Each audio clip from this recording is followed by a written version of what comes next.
रावलपिंडी के regional police अफसर RPO ने 7 एसएच इवज को उनके ओहदे से हटाते हुए उन्हें पुलिस लाइंस हेडक्वार्टर रिपोर्ट करने की हिदायत की। Inspector general of police IGP Punjab की जानिब से एक हफ्ते कबल सिटी पुलिस अफसर सीपीओ की जानिब से तैनात किए गए 19 स्टेशन हाउस अफसरान एसएच इवज के खिलाफ इंक्वायरी का हुक्म दिया गया था। डॉन अखबार की रिपोर्ट के मुताबिक सीपीओ की जानिब से एसएच इवज की तैनाती और तहकीकात की रोशनी में आरपीओ की जानिब से उनकी बरतरफी को पुलिस के हलकों में हैरानकुन इक़दाम करार दिया जा रहा।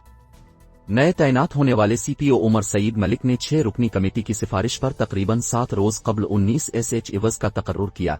सिफारिश करने वाली कमेटी में SSP investigation, SSP operations, SP headquarters और डिविजनल एसपीज शामिल थे। इन एसएच इवज में से एसएचओ सादिक आबाद और गोजर खान को तो सीपीओ ने उनकी पोस्टिंग के 5 दिन बाद ही मुअत्तल कर दिया था, जबकि दीगर कई अहलकारों को मुतअद्दिद मुअत्तलियों, बरतरफियों और साबिका मुजरिमाना रिकॉर्ड के बावजूद थानों का इंचार्ज बना दिया गया।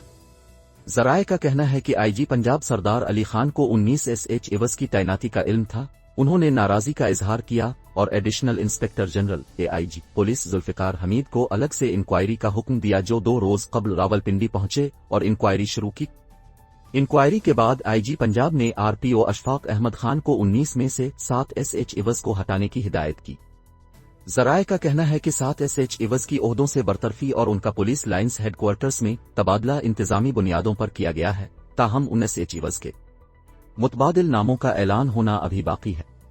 तब्दील होने वाले एसएच इवज में सब इंस्पेक्टर एसआई या Nadeem Zafar Murree, SI Hasan Raza Mandra, SI Nasir Mumtaz civil lines, SI Tahir Ahmed Rehan Sadar Bairooni, SI Rashid Mahmood पीर वधाई और एसआई शफकत अली रत्ता उमराल शामिल हैं। आईजी पंजाब की जानिब से पहले ही पुलिस अफसरान की पोस्टिंग से मुताल्लिक गाइडलाइंस जारी कर दी गई हैं, जिनके मुताबिक सिर्फ अहलियत और दियानत के आला मेयार को बरकरार रखने वाले पुलिस अफसरान को फील्ड में किसी जिम्मेदारी पर तैनात किया जाएगा। जारी की गाइडलाइंस के मुताबिक अगर किसी फील्ड असाइनमेंट पर तैनात अफसर को फौजदारी केस में मुनासिब मुजरिमाना शवाहिद की बुनियाद पर चैलेंज किया जाता है तो उसे फौरी तौर पर मुअत्तल और फील्ड असाइनमेंट से हटा दिया जाएगा। इस अफसर की मुअत्तली और ट्रांसफर के लिए अथॉरिटी को सिफारिश की जाएगी। आईजी पंजाब की जानिब से जारी गाइडलाइंस के मुताबिक कि किसी भी अफसर को किसी फील्ड असाइनमेंट पर बहाल तैनात किया जा सकता है अगर ये पाया जाता है कि बाद में होने वाली किसी भी तफ्तीश के दौरान उसके खिलाफ चालान करने के लिए काफी और मुनासिब मुजरिमाना शवाहिद मौजूद नहीं है या इस मामले पर अदालत से अफसर को बरी कर दिया जाता है।